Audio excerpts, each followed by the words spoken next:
Welcome to your lessons on building an anti-capitalist business. Listen, I'm not gonna hold y'all. I didn't feel like making slides for this one, so I didn't. So I didn't. Okay. I know the visuals help, but for some reason I couldn't bring myself to create visuals for this one. So maybe I will in the future, but right now I'm not going to. So you're just gonna deal with it, okay? Okay. The core tenets of building an anti-capitalist business is what we call rested resistance. Okay. The framework behind building an anti capitalist business is teaching you how to sell, grow, and serve your people without coercion, without manipulation, or without urgency, which is what the majority of businesses out here be doing. Okay. Instead, you build your business through building trust, through authenticity, through patience, and for you as a business owner, having rest as a revolutionary business model. Okay. And so the core premise here is you do not need to sell whatever it is that you're selling any harder. You need to trust yourself more deeply and you need to trust the universe and the work it is that you're doing to provide. Capitalism thrives on your urgency. It thrives on manipulation and it thrives on your burnout. But your business doesn't have to operate that way. You can build something powerful, something profitable, and something principled by doing the opposite of what hustle culture demands from you. Okay. And so there are three principles that fall inside of my framework of building an anti capitalist business. So, this first module is about principle number one, which is do not rush your customer. Okay. Do not use marketing language that rushes your consumer. Because again, capitalism thrives on your exhaustion. It thrives on your inability to make an informed decision. And because it thrives on that, when you're constantly buying and you're constantly going, that's when it wins. When you feel rushed, when you feel like you have to make a decision, that is how you end up with buyer's remorse. When we talked about in some of the other modules about the way that capitalism makes you feel and some of the beliefs that it tells you, and if you watch the other modules on how to not buy into marketing that is geared towards capitalism, feeling rushed was one of those things, right? So you don't want to feel that way when you're making a buying decision. Why would you make your customer feel that way? Okay. So, the first principle of building an anti capitalist business is just it's simple. Just don't rush them, right? Because capitalism says if you buy now, you're on track to do everything. If you don't buy now, you're missing out. But anti capitalism says you have to trust in people's timing. Okay. You have to trust that people are making the decisions for themselves the way that they want to.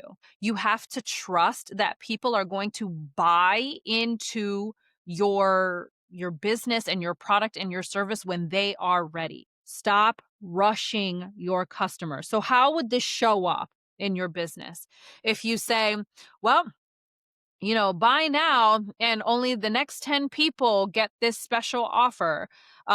When you use language like buy one, get one free, or only, the site is only on sale, but for the next 3 hours. The goal of that is to make a decision before your nervous system has a chance to acclimate to what you're actually asking of it. And so you see a deal and you're like, well, I'm actually saving money, so I have to buy it now. And then you buy it and you're like, did I really need that? Right? If you are on TikTok Shop, right? And they're doing lives, they always have these flash sales going. And they have these countdown timers. And the countdown timers are always going down. It's like, well, you only have 15 minutes left to buy this. And then what happens every time that countdown ends? They restart that clock.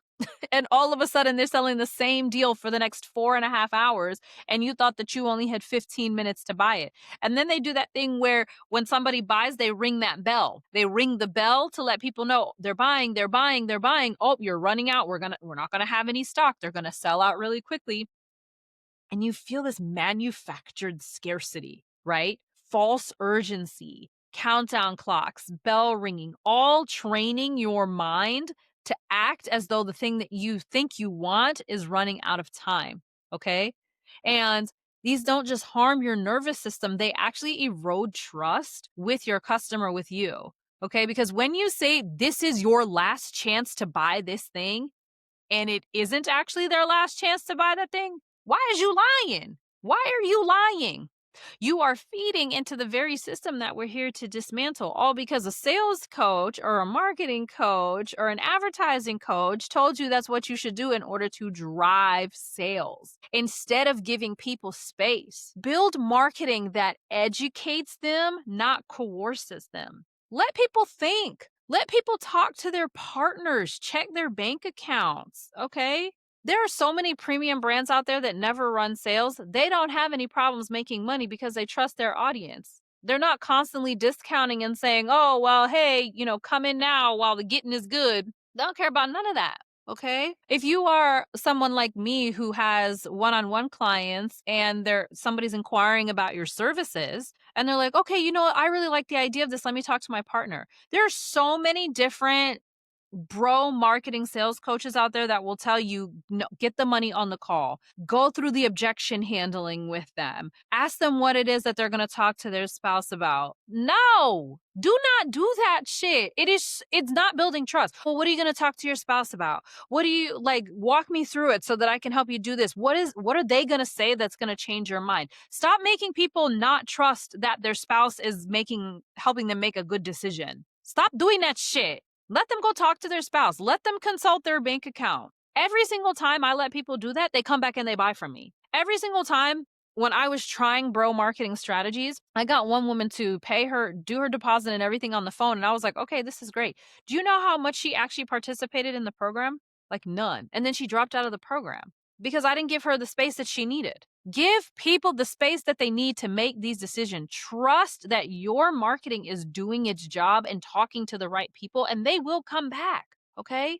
Because you're not losing a sale by giving them time. You are actually gaining their trust. People don't like to be sold shit when they're not ready. It feels sleazy to them. And when you give them space to make decisions, they don't feel sleazy when they're dealing with you.